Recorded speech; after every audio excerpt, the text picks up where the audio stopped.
Bonjour et bienvenue dans ce nouveau tuto Tableau pratique où nous allons apprendre à actualiser nos données dans Tableau Desktop. L'actualisation permet à Tableau de rafraîchir l'ensemble des données issues de notre source de données et vous assure de travailler sur les données les plus récentes.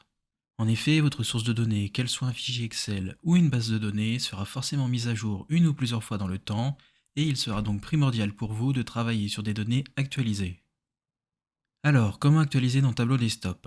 Avant de voir cela, il faut savoir que lorsque Tableau est connecté à une source de données, il y a en fait deux types de connexions possibles. La connexion directe et la connexion via extraction. Chacune des connexions a des avantages et inconvénients et aura un impact sur le temps d'actualisation des données et sur la performance globale de Tableau. La connexion en direct. Tableau est relié directement à la source de données. Si la source est mise à jour, les nouvelles données s'afficheront automatiquement dans le classeur Tableau lorsque ce dernier sera fermé puis réouvert ou actualisé manuellement. La connexion via extraction. Tableau va réaliser une photo de la source à un instant T et la garder en mémoire cache, ce qui fait que les données s'afficheront plus rapidement. Ces dernières deviennent ainsi portables et lorsque vous ouvrirez Tableau à partir de cette extraction, vous n'aurez donc pas besoin de vous connecter à nouveau à la source de données. En revanche, si la source de données est mise à jour, alors il faudra procéder de nouveau à une extraction pour avoir des données rafraîchies dans Tableau. Quel intérêt de passer par une extraction et non une connexion directe, me direz-vous?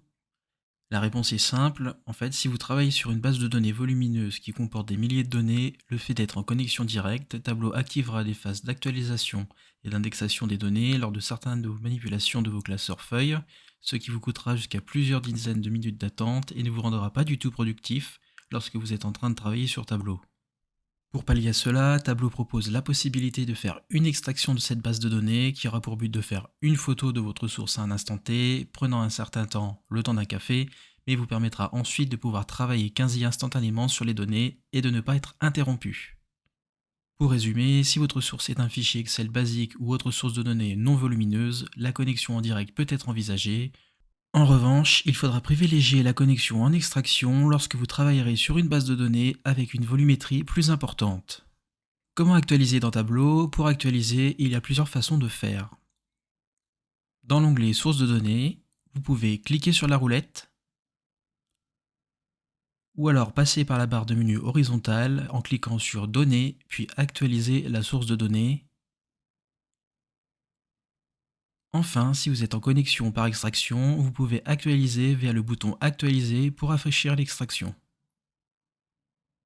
Pour actualiser la donnée depuis une feuille, un tableau de bord ou une histoire, vous pouvez appuyer sur la touche F5. Via la barre de menu horizontale, allez sur Données, actualiser tous les extraits si vous êtes sur une extraction, ou via Données, votre source de données, puis Actualiser si vous êtes en connexion directe. Enfin, si vous êtes dans une feuille, via un clic droit dans la feuille de connexion située en haut à gauche, puis Actualiser. Voilà concernant les moyens de procéder à l'actualisation de vos données. Pour résumer, le point essentiel de ce tuto est de retenir que si votre source est un fichier Excel basique ou toute autre source de données non volumineuse, la connexion directe peut être envisagée. En revanche, il faudra privilégier la connexion en extraction lorsque vous travaillerez sur une base de données avec une volumétrie plus importante. Le tuto est désormais terminé, retrouvez-nous sur tableau-pratique.com pour encore plus de contenu dédié à Tableau.